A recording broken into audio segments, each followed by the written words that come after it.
Hey guys, so I'm sure we've all been seeing these trendy videos where they're like, what I wish I knew in my 20s now that I'm in my 30s or 40s or so on and so forth, but I haven't really seen a video saying what I wish I knew in my 10s or, teens now that I'm in my 20s or 30s. So here I am making one. So basically 5 things that I wish I could tell myself when I was in my teens, now that I'm in my 20s. There are a lot of things that I want to tell myself. There are some people who don't live with regrets.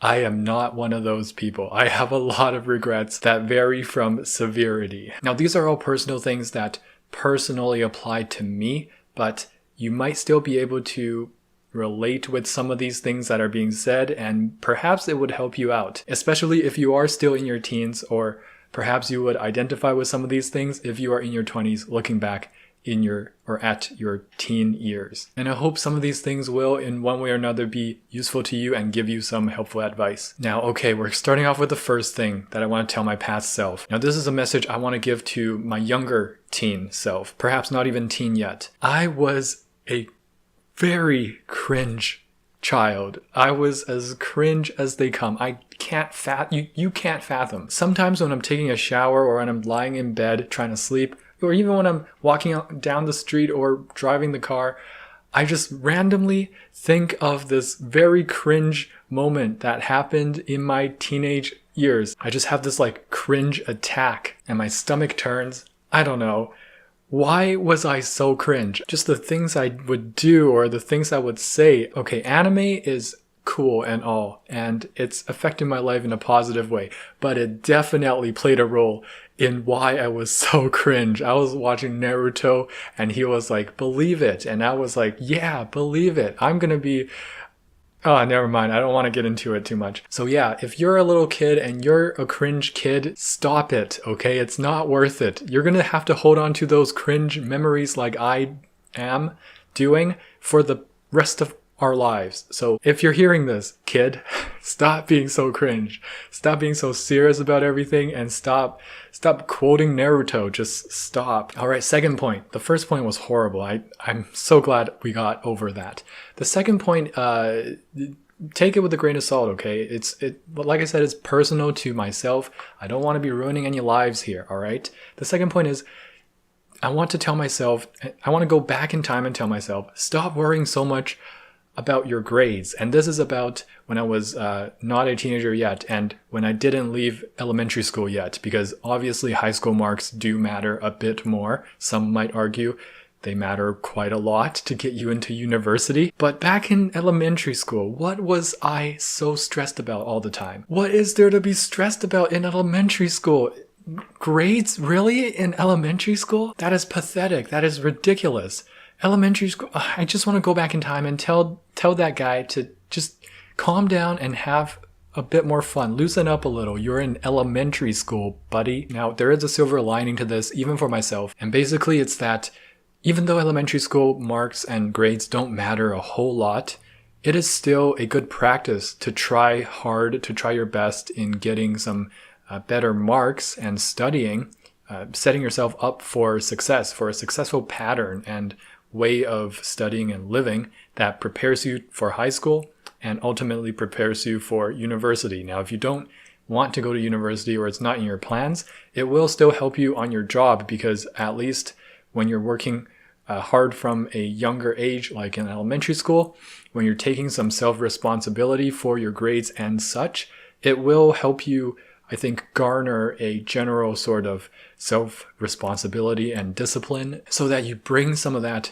into your workforce when you get to that working age. But generally, I think I had an imbalance of stressing over marks versus having fun. And I think, looking back now, those were some glorious days of nothing too stressful. So I want to take that and run. I want to tell myself, hey man, just relax with the grades a little bit. This leads to point number 3, which is pretty similar to don't worry about the grades so much. It's don't worry about the little things so much. I remember being so stressed all the time, in grade 7 especially. And for what? I'm in grade 7. What could there possibly be that stresses me out so much that I still remember it to this day. It's all the little things, like things that were issues in the moment that when you look back at it, it's like, what? So what? At least you didn't have to pay taxes. You didn't even need to know what taxes meant. At least you don't have to go to work every day. What kind of responsibilities did you even have? Why were you stressing out? And I know for sure if I went back and said that to my grade 7 self, he would not take it very, very well.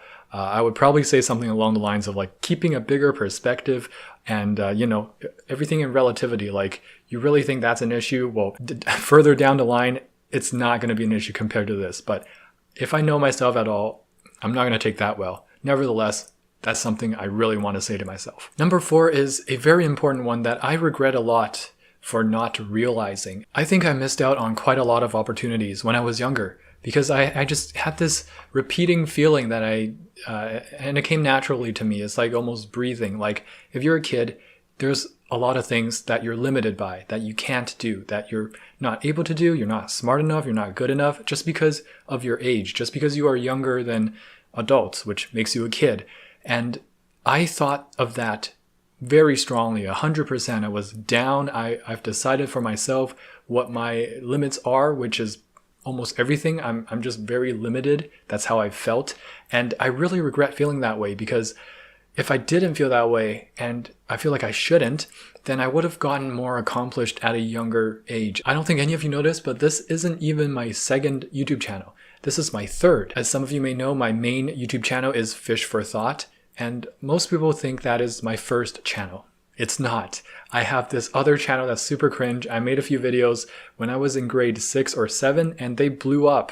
But I didn't keep up with that. They blew up to the point where I got my first paycheck in grade 6 for $100 from Google. And yet I still didn't believe in myself. I didn't think I could repeat that. I didn't think this was anything that could reoccur again. And that's so sad. That's such a missed opportunity. Because that was like, what, 2007, 2008?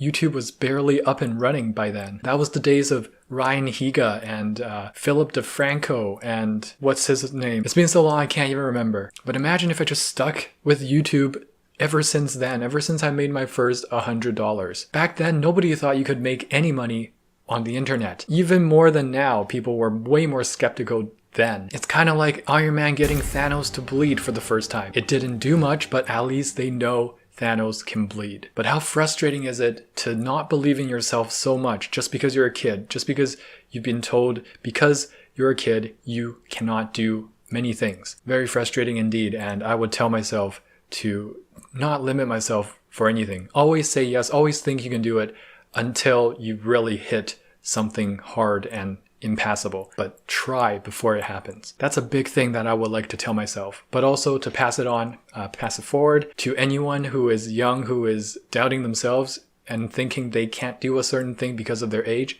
Always try first, push all the way till the end, and if you can't see anything else beyond that because of your age, then that's time to give in. Maybe try something new, but at least push for it, at least try. And the fifth thing is also very practical. It does apply to myself quite a lot, but I hope it will also apply to others. This is more on the end spectrum, the older spectrum of the teen years. This was maybe senior high school, maybe grade 11, grade 12. It's kind of a small practical thing, but nevertheless still important. And it's simply that I took too many free blocks in my later years, my last years of high school. I want to go back in time and tell myself to stop taking those free blocks. Now, if you don't know, free blocks are basically periods of time in your school day that you can take off because you've gotten enough credits already. Now, most seniors in grade 11 or grade 12 will have accumulated a few free blocks. I accumulated more than a few because I was in French immersion starting in elementary school, and that boosted me up when I reached high school to all the way to grade 10 French when I was in grade 8. So by the time I reached grade 11, I've already finished with my language course, French, because in grade 10, I already was doing grade 12 French, and in grade 11, well, that's it. And at the moment, I thought that was cool. I get to go to school later and leave earlier than other people. I get to skip around and have free time all to myself or with other friends with free blocks. But looking back at it now, I couldn't have been more stupid. Now, of course, if you're taking a lot of sciences and your math is really hard, you're suffering through it and you are very stressed over it and you want some extra time to study, free block, do it. Rest and take those important courses because you do need good grades if you're aiming for university in those core subjects. But if you're not finding yourself using that time wisely or studying with the free blocks like I did, then I would advise you and myself back then to take something else. Take photography. Take something that interests you. Take choir. Take dance class. Because once you get out of high school, nothing is free. There's an underwater basket weaving class in UBC that costs money. You pay someone your hard-earned cash or your parents' hard-earned cash or school loans to learn how to weave a basket underwater. Now compare that to a photography class in high school. So much more reward and it's free. It's practically free. Never take free blocks if you're not going to use them wisely. Learn something you're interested in. It's free. It's so much more free than like $700 a course. I was so stupid. So please don't make the same mistakes I did. And if you've already been through high school and you had a similar experience, boy, aren't we just the smartest, highest IQ people around, huh? How's it feel to throw all your money at the school just to learn photography when it was free in high school? They probably even hooked you up with DSLRs that you could use during class. I could perhaps not suck at drawing and maybe even make my own manga like how I've always dreamt if I just took 1 or 2 free blocks and used it towards art. Now, you want to go to school for art? You want to learn something from a teacher? Buckle up that wallet. It's going to be shook. But I guess you could just go on YouTube and learn art. Yeah. YouTube's pretty awesome in that way. Anyways, that was the 5 things that I want to tell myself when I was in my teens. Now that I'm in my 20s, I am full of regret. And that's basically all I am at this point, just a shell of regret. If you enjoyed this video at all, if it related with you in any way or taught you something new, please smash that like button. And subscribe if you haven't already. There will be more videos to come. Make sure to leave a comment below if you have something to share of your own, something that you want to tell your younger self, and I'll see you guys there. See you in the next video.